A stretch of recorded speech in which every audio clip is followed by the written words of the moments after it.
So with that, David, thank you for doing this. You have the floor. My pleasure. Good morning, folks. And Ernest, I couldn't agree with you more that the future will look much different than the past. In fact, I would say now looks much different than anything we've ever experienced. And there's times where it feels like we're in this surreal kind of environment as we're going about day-to-day life, leading organizations.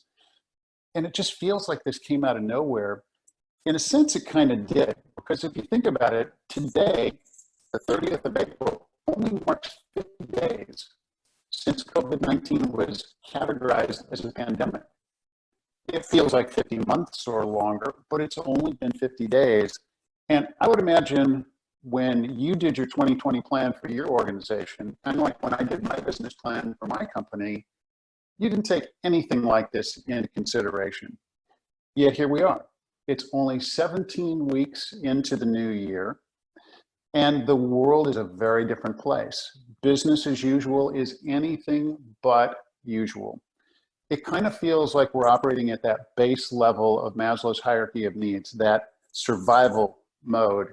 But think of where we are relative to where we were at the beginning of the year. So there was a survey that came out the middle of January, and it asked C-suite leaders what their top priorities were for the year 2020. Here's what they said, and this is just in January.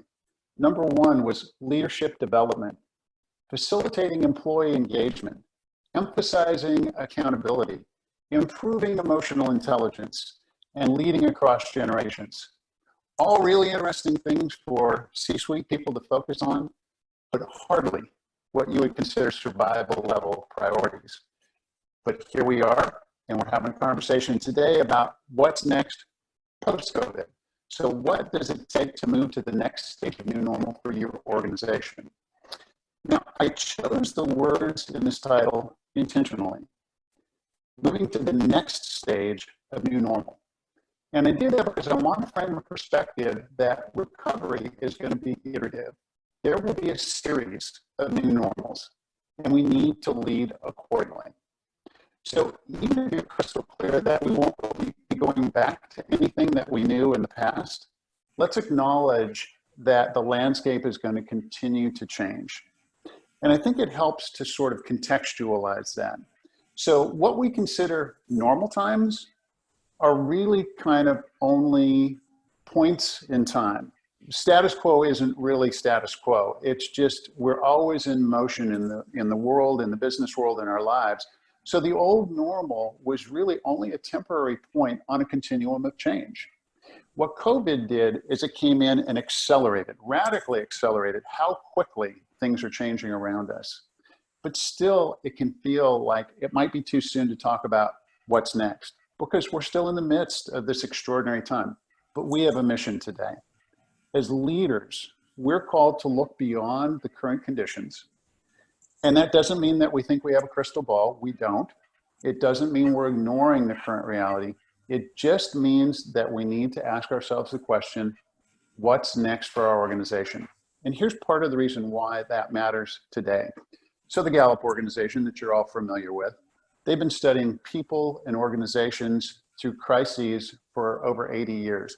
I mean, going back to the Great Depression, World War II, they studied September 11th, the 2008 financial crisis and kind of how people reacted to that, and now COVID. And they found that one thing is crystal clear. People expect leaders to demonstrate confidence that there is a way forward and that individuals on a team can play a meaningful role in helping move forward. So let that sink in for a minute. People want to know that there is a way forward and that they can help, that it matters. What Gallup says is that in times of crisis, there tend to be two directions that human nature can pull us. One is it can take us down the path of fear, and the other is it can take us towards self-actualization and engagement.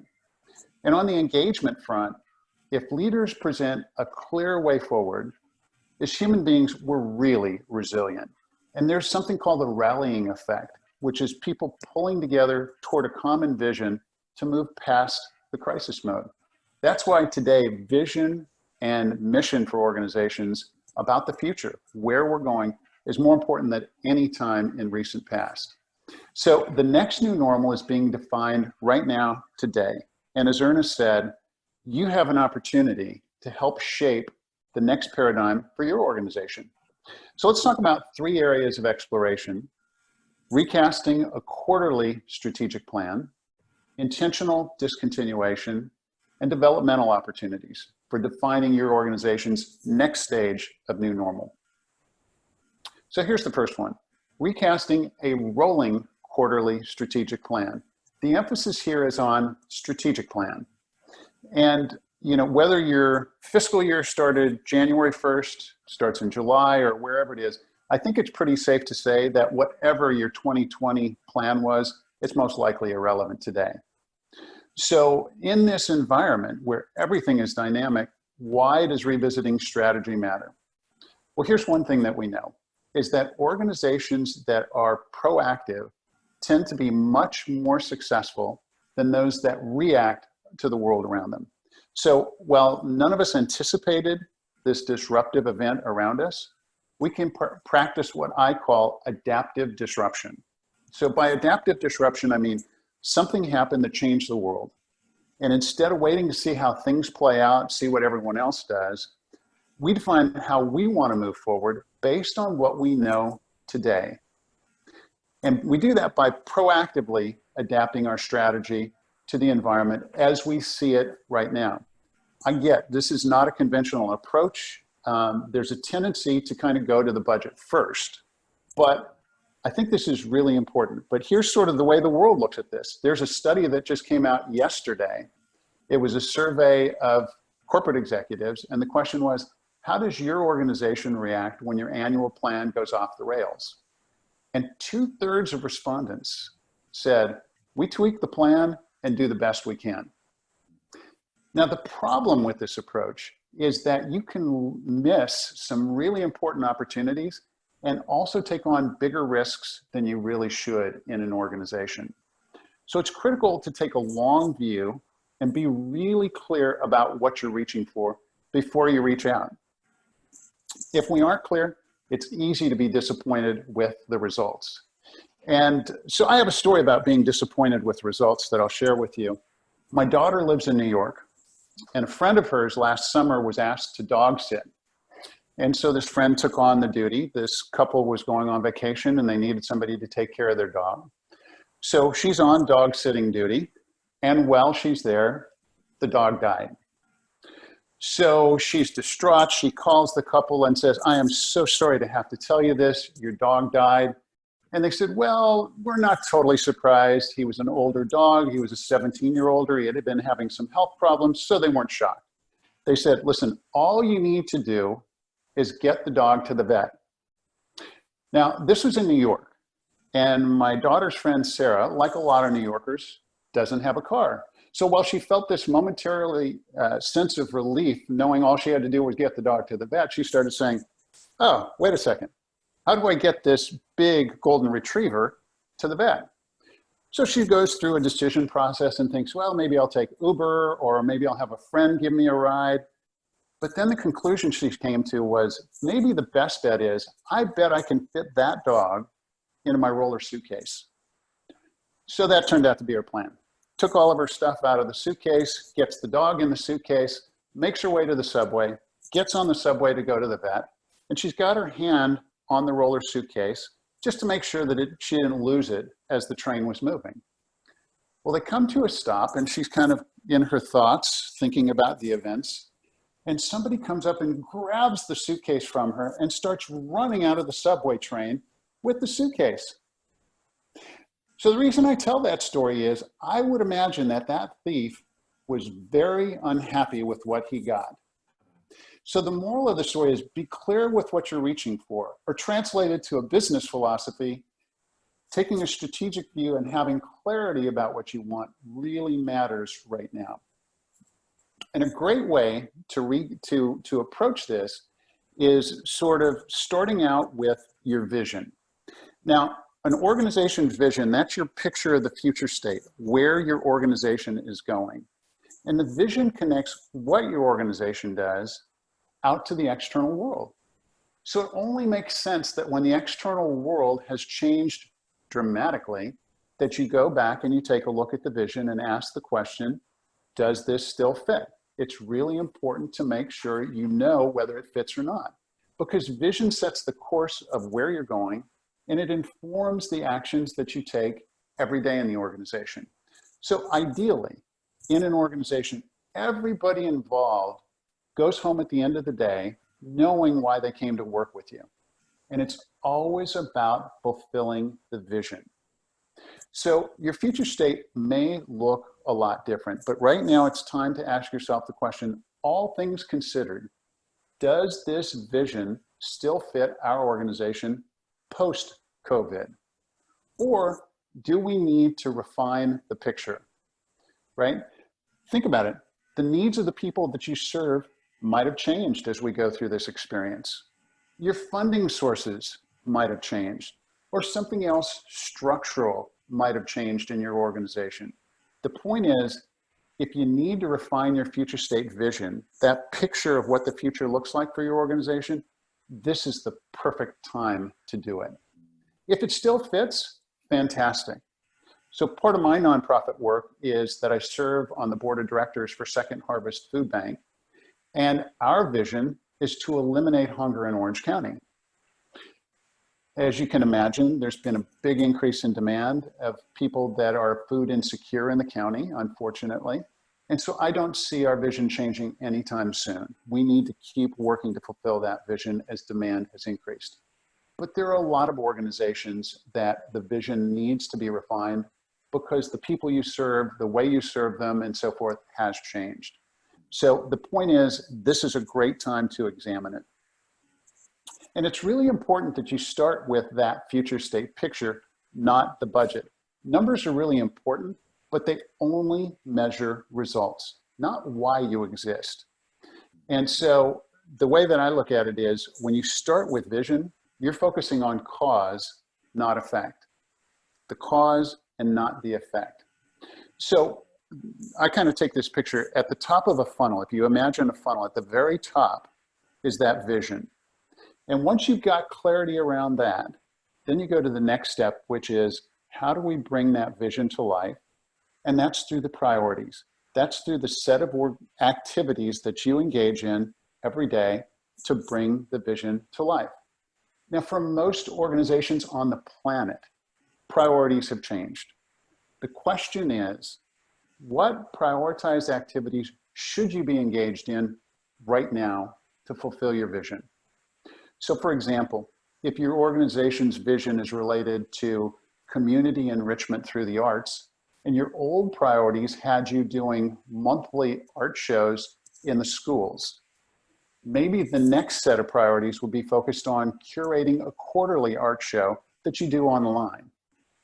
Whatever it is, the key here is to set priorities based on the new paradigm, not on what they used to be.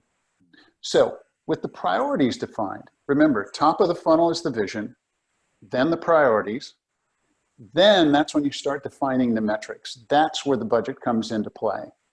That's where you build the financial plan. And for a lot of organizations, if your fiscal year is starting July 1st, this is the great time to be examining these questions. Through each of these steps that I'm talking about, though, it's really important to be clear that the next stage of new normal is just one of a series of stages. Your paradigm is in transition, so agility is really the operative here. Agility matters. Now, I recommend considering doing a rolling 6-quarter strategic plan. That gives you as much clarity as you can have right now with what you know today, and things are changing all the time.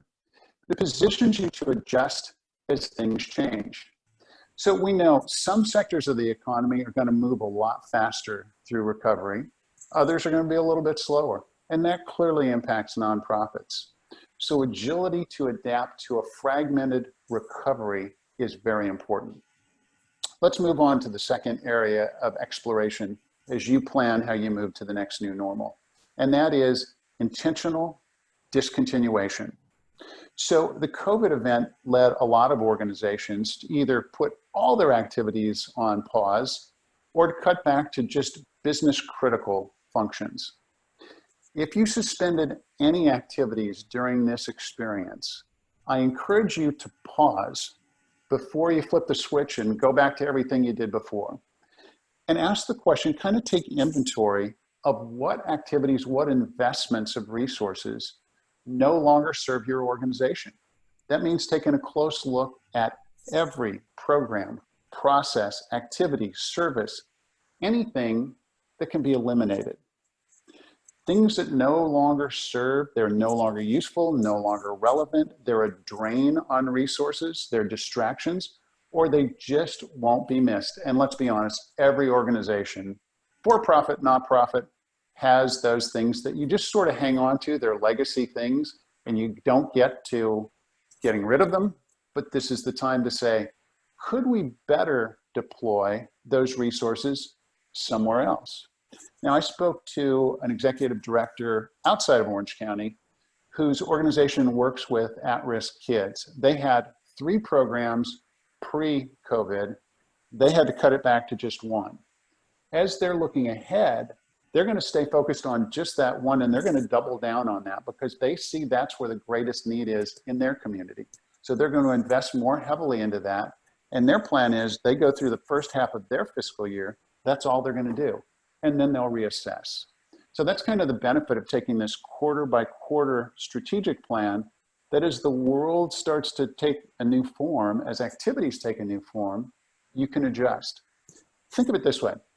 Every organization, for-profit, nonprofit, is competing for the most valuable resources, for human resources, for physical resources, for economic resources, for non-economic resources. And when things are more flush, we have a little more latitude. We can be a little less rigid, but now we can't. Now we're in an environment where every single resource we've got, every person, every dollar, everything matters more than ever. So we have to ask questions about the activities that have outlived their usefulness and look for opportunities to free up capacity that we can apply more productively in the next new normal.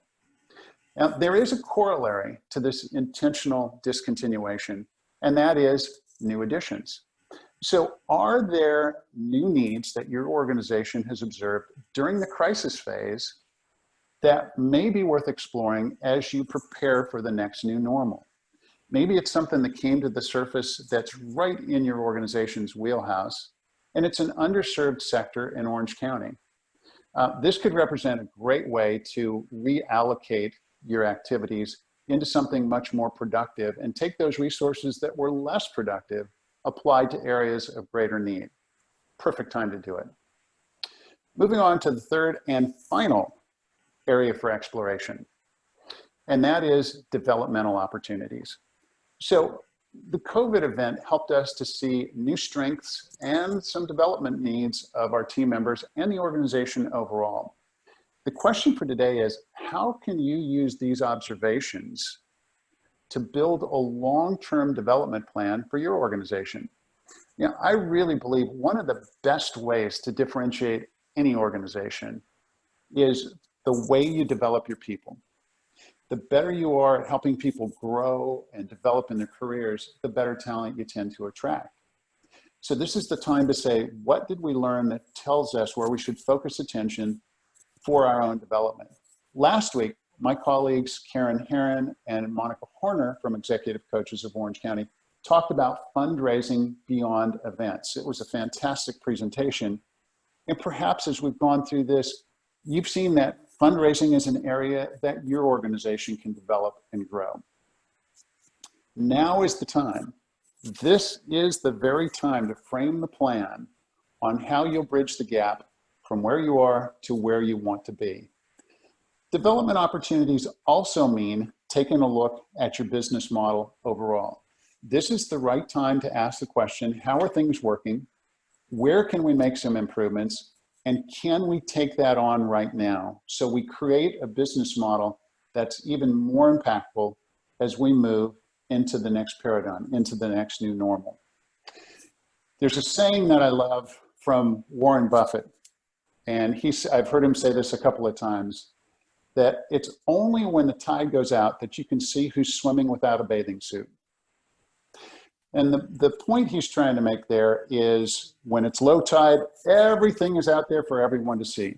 So I'll say, folks, we are in a low tide environment right now. And if this event has helped you see previously unrecognized developmental needs for your team, for the organization, capture it for what it is. It's an opportunity to grow your organization as you get ready to move in to your next new normal.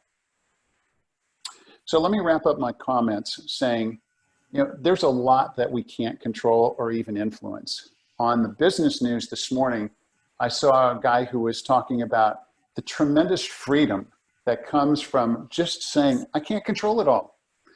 Well, there's a perfect time to say that, and that's right now. We certainly can't control it.